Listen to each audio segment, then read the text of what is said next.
이번 영상에서는 아담의 지능지수는 어느 수준이었을 것인가, 인간의 지능지수는 어떠해야 할 것인가를 성경의 입장에서 살펴보겠습니다. 창세기 2장 19절에는 여호와 하나님이 흙으로 각종 들짐승과 공중의 각종 새를 지으시고 아담이 무엇이라고 부르나 보시려고 그것들을 그에게로 이끌어 가시니 아담이 각 생물을 부르는 것이 곧 그의 이름이 되었더라는 말씀이 있습니다. 여기서 아담은 하나님이 이끌어 오시는 땅의 동물들과 새들의 이름을 바로 지었는데 이를 통해 볼 때 아담의 지능은 매우 높았을 것으로 추정할 수 있습니다. 왜냐하면 100종류가 넘는 동물과 새들, 곤충들의 이름을 보는 순간 바로 지어줄 수 있다는 것은 상당한 창의성이 있어야 가능할 것이기 때문입니다. 또한 이미 지어준 이름들을 모두 외워서 중복되지 않게 다음 이름을 지어야 하고 그들을 볼 때마다 구분해서 불러야 하고 글씨로 적어두지 못했는데도 계속해서 이름들을 외웠다가 자손들에게 가르쳐 주려면 그의 기억력 또한 상당히 높았을 수밖에 없습니다. 또한 최초의 인간들은 축적된 문화가 없이 모든 것을 스스로 만들고 습관화하는 단계이므로 하나님이 그들의 불편함을 줄이기 위해서 인간들에게 기억력뿐만 아니라 응용력, 창의력 등을 매우 뛰어나게 해주셨을 개연성이 높다고 할 수 있습니다.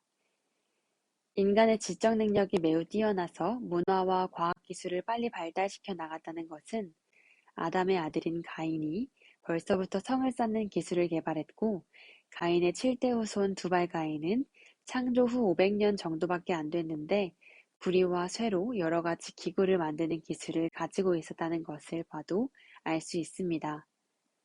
하나님은 인간들의 편리를 위해서 또한 하나님과 사귈 수 있을 만한 수준이 되게 하시려고 인간에게 높은 지적 능력을 허락하셨을 것입니다.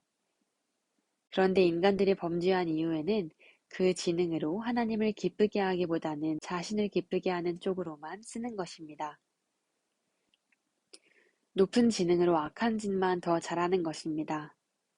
인간과 하나님을 위해서 주신 능력이 인간을 망치게 하는 도구로 주로 사용되고 있다면 인간을 뛰어나게 만들어 주신 하나님의 마음이 어떻겠습니까? 이로 인해서 하나님은 불필요할 정도로 뛰어난 인간의 지적 능력을 대폭 줄여버렸을 가능성이 있습니다. 이는 현재의 인간들이 원래 내수에 있는 뇌 기능의 일부밖에 사용하지 못한다는 연구 결과에서 추측해 볼 수 있습니다. 이와 비슷한 이유로 하나님께서 인간의 수명도 줄였다고 볼 수 있습니다.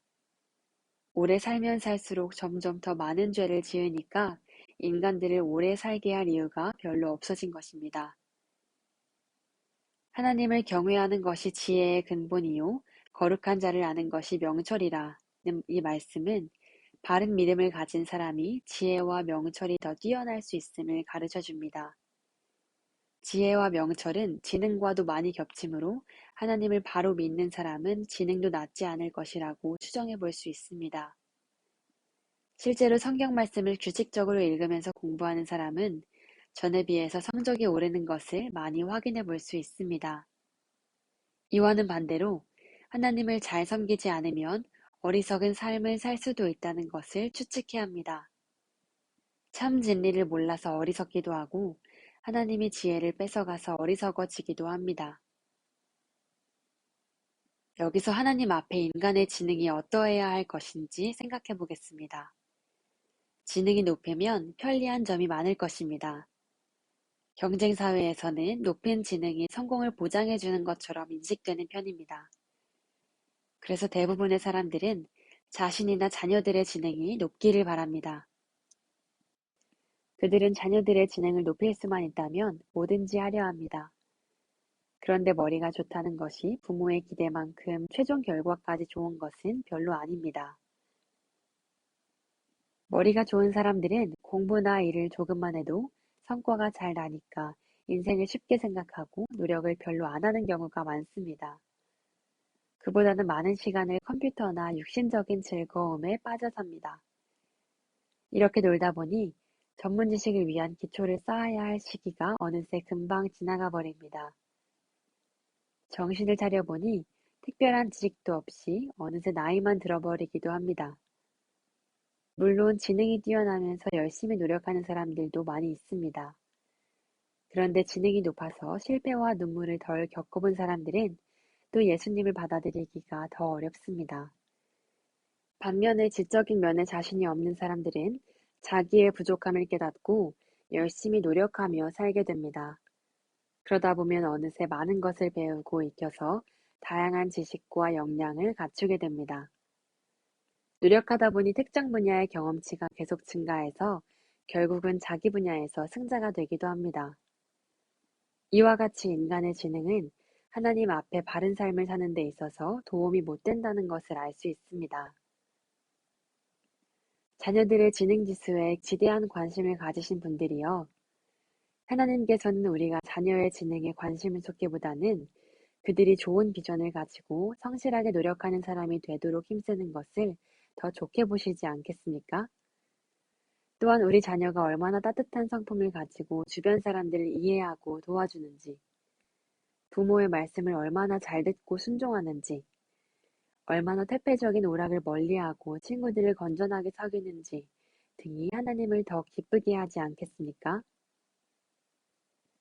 에디슨은 천재는 99%의 노력과 1%의 영감으로 이루어진다고 했습니다. 그는 단지 멋있는 말을 하고 싶어서 이렇게 말한 것이 아닙니다.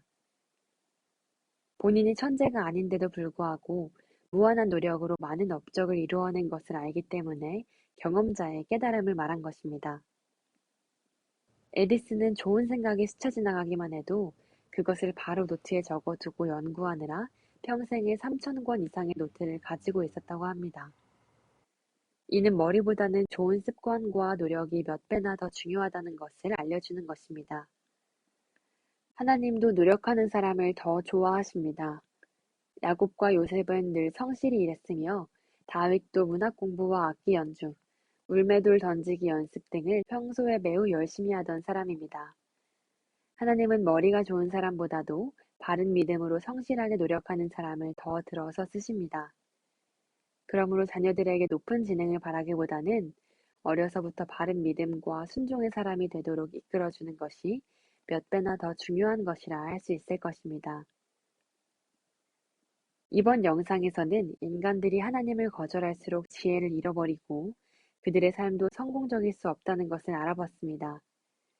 높은 지능을 자랑할 것이 아니라 하나님을 기쁘게 함으로써 받는 지혜를 훨씬 더 사모해야 할 것입니다. 시청해 주셔서 감사합니다.